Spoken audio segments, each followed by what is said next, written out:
টিএমসির পায়ের তলা থেকে হাড়োয়ায় ওদের মাটি সরে গেছে।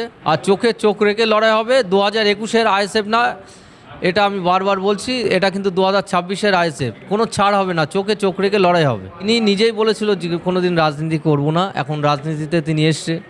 এবার তিনি তাহলে মানুষ বুঝবে যে ওনার মুখে এক কথা, আগে একরকম কথা ছিল আর এখন সে কথাটা চেঞ্জ হয়ে যাচ্ছে, তাহলে ওনার কথার সঙ্গে কাজের মিল নেই। ভোট চাইতে যায় তাদেরকে বলবো যে আপনারাও বলবেন ভোটটা কিন্তু দিল্লি গিয়েই চাবেন।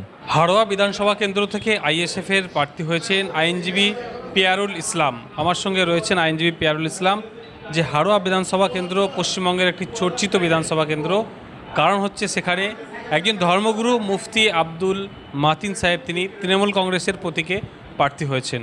তার বিরুদ্ধেই লড়াই করবেন পিয়ারুল ইসলাম আইএসএফের প্রতীকে। এই যে গুরু দায়িত্ব দিয়েছে সেটাও আমি হাড়োয়া বিধানসভা থেকে দাঁড়িয়ে এবং হাড়োয়া বিধানসভাকে জিতিয়ে আমি ছোটো ভাইজান এবং বড় ভাইজানের হাতে আমি তুলে দিতে চাই, এটাই আমার প্রতিজ্ঞা। আপনার বিরুদ্ধে তো হেভিওয়েট একটা প্রার্থী রয়েছে, একজন ধর্মগুরু বা ওই এলাকার একজন বিশিষ্ট বক্তা বলা যায়, মুফতি আব্দুল মাতিন সাহেব। হেভিওয়েট কি আমি জানি না, আমি কাজ ছাড়া কিছুই বুঝি না যে কে হেভিওয়েট বা কে কী পজিশান। আমি বুঝি যে সাধারণ জনগণের হয়ে, সাধারণ মানুষের হয়ে কে কাজ করছে। আমরা হাড়োয়ার বাসিন্দা, আমি হাড়োয়ার সাধারণ মানুষের সঙ্গে এর আগেও ছিলাম, এখনও আছি, ভবিষ্যতেও থাকতে চাই। হাড়োয়ার মানুষ বুঝবে যে কাকে ভোট দিলে সুবিধা হয় আর কাকে ভোট দিলে অসুবিধা হয়। আপনারা বলছেন হেভিওয়েট যখন লোকসভা এবং রাজ্যসভাতে ওয়াকআপ অ্যামেন্ডমেন্ট বিল পাস হয়েছিল, তখন ওয়েস্ট বেঙ্গলের বিভিন্ন জায়গা থেকে আন্দোলন শুরু করেছিল অনেকেই, আব্দুল মাতিন সাহেবও শুরু করেছিলেন। কিন্তু মমতা ব্যানার্জি ওয়েস্ট বেঙ্গলে ওয়াকআপ বিল অ্যামেন্ডমেন্ট পাস করার পরেই তিনি কী করলেন যে ওয়েস্ট বেঙ্গলে ওয়াকআপ নিয়ে কিছু করা যাবে না, আন্দোলন করা যাবে না, আন্দোলন করতে গেলে দিল্লি গিয়ে আন্দোলন করুন আপনারা। তা যারা এইগুলো বলেছে তাদেরকে সাধারণ জনগণের কাছে তারা যদি ভোট চাইতে যায় তাদেরকে বলবো যে আপনারাও বলবেন ভোটটা কিন্তু দিল্লি গিয়েই চাবেন। যখন মাতিন সাহেব ওয়াকআপ নিয়ে আন্দোলন করছিল, মমতা ব্যানার্জি বিভিন্ন আলেমদের ডেকেছিল যে আপনারা আসুন, আপনাদের সঙ্গে বসবো। বিভিন্ন আলেমরা গেছে, তাদের সঙ্গে বসেছে, মাননীয় মমতা ব্যানার্জির সঙ্গে বসেছে। তারপরে কি দেখলাম, আমাদের আব্দুল মাতিন সাহেব তারপর থেকে কোনো রকম ওয়াকআপ অ্যামেন্ডমেন্ট বিল যেটা হয়েছে তার বিরুদ্ধে কোনো রকম আন্দোলন করতে দেখলাম না। তার ফলস্বরূপ আপনারা কি দেখলেন, 2026 বিধানসভার টিএমসির টিকিট। এই তো অবস্থা। তাহলে সাধারণ মানুষ ভেবে দেখবে, হাড়োয়ার মানুষ, যে কে হেভিওয়েট আর কে কিসের জন্য টিকিট পেয়েছে, আন্দোলন বিমুখ কিসের জন্য হয়েছে, সেটাও সাধারণ মানুষের কাছে প্রশ্ন থাকলো। আশা করা যায় সাধারণ মানুষ তানাকে জিজ্ঞাসা করবেন। সময় তো রাজনীতির ঘোর বিরোধী ছিলেন মুফতি আব্দুল মাতিন সাহেব, এবং রাজনীতি নিয়ে অনেক কথা বলেছেন। আপনাদের দলের প্রতিষ্ঠাতা আব্বাস সিদ্দিকী, নওশাদ সিদ্দিকীকে নিয়ে অনেক ক্রিটিসাইজ করেছেন মঞ্চে। তাকে তৃণমূল কংগ্রেস টিকিট দিয়ে সে হাড়োয়ায় লড়াই করছে, এই দিকগুলো কি বলবেন মাতিন সাহেবের? মানুষের সমর্থন কি কেমন পাবে ওরা? টিএমসি টিকিট যাকে ইচ্ছা দিতে পারে। আপনাদের একটা জিনিস দেখতে হবে, বাই ইলেকশান কিছুদিন আগে হয়েছে, বাই ইলেকশানে যে জিতেছিল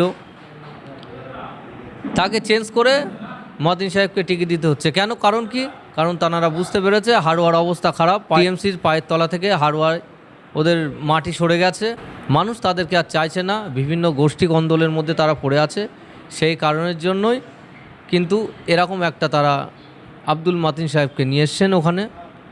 ভালো কথা, সাধারণ মানুষ বুঝবে। হাড়োয়ায় বাই ইলেকশানে জিতেছে 2021 সাল থেকে, 21 সালেও জিতেছে, 2011 সালের পর থেকেও জিতেছে। কি করেছে সাধারণ হাড়োয়ার মানুষই জানে। হাড়োয়ার যে জমি আছে, জলকার আছে, সাধারণ মানুষের যে পাট্টার, যে এর আগে যে সরকার ছিল পাট্টা হোল্ডার যাদেরকে দিয়ে গেছে, তারা কিন্তু সেই টাকা 2011 সালের পর থেকে তারা তাদের ন্যায্য অধিকার তারা কিন্তু পায় না। আমি যদি জিতি, আপনারা যদি আমাকে জেতান, আমি হাড়োয়ার ছেলে হিসাবে আপনাদেরকে কথা দিচ্ছি, সেই পাট্টার টাকা যে সাধারণ মানুষ যাতে পায় তার ব্যবস্থা কিন্তু আমি করব আপনাদেরকে। আর হাড়োয়ার শিক্ষা ব্যবস্থা, হাড়োয়ার মানুষের উন্নয়ন কিভাবে হয়, হাড়োয়া হসপিটাল, হাড়োয়ার কলেজ, একটা ডিগ্রি কলেজ নেই হাড়োয়াতে, সেই ব্যবস্থাগুলো এনারা 2011 সালের পর থেকেই হাড়োয়াতে ক্ষমতায় আসার পর, টিএমসি সরকার ক্ষমতায় আসার পর থেকে তারা শুধু বলছে এটা করব ওটা করব, কিন্তু ফলস্বরূপ কিছুই করলো না। আলটিমেটলি কি জিরো। 2011 সাল পর থেকে হাড়োয়াতে বহিরাগত প্রার্থী কিন্তু আমদানি। হাড়োয়ার লোকাল এত টিএমসি লিডাররা আছে, তারা হাড়োয়ার প্রার্থী হচ্ছে না। তাহলে কিসের জন্য সাধারণ মানুষ চাইবে তো যে হাড়োয়ার যে বাসিন্দা তিনিই থাকুক। তাই সাধারণ মানুষ আশা করি আমাদের দিকেই আছে এবং আমাদেরকে ভোট দিয়ে জেতাবে, এটাই সাধারণ মানুষের কাছে আমি কাম্য করব। সেটা তিনি তানার মতো বলেছিলেন, বলার কারণেই তো মানুষের কাছে ট্রোল হতে হচ্ছে। এবার তিনি নিজেই বলেছিল যে কোনো দিন রাজনীতি করব না, এখন রাজনীতিতে তিনি এসছে। এবার তিনি তাহলে মানুষ বুঝবে যে ওনার মুখে এক কথা, আগে একরকম কথা ছিল আর এখন সে কথাটা চেঞ্জ হয়ে যাচ্ছে, তাহলে ওনার কথার সঙ্গে কাজের মিল নেই। তাহলে এখন আগে থেকেই কথার সঙ্গে কাজের যদি মিল না থাকে, তাহলে পরবর্তীতে উনি মানুষের সঙ্গে কি কাজ করবেন, এটাই আপনাদের কাছে আমি প্রশ্ন রাখছি। আপনারাই জনগণই এটা উত্তর দেবে। তার বিক্ষোভ তো অবশ্যই হবে।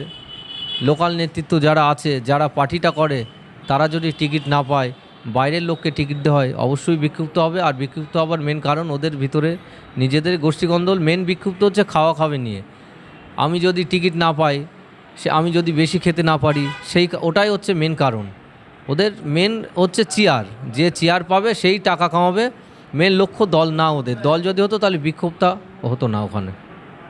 আপনি তাহলে জয়ের ব্যাপারে কতটা নিশ্চিত, আর জেতার পরে কী করবেন হাড়োয়াবাসীর জন্য?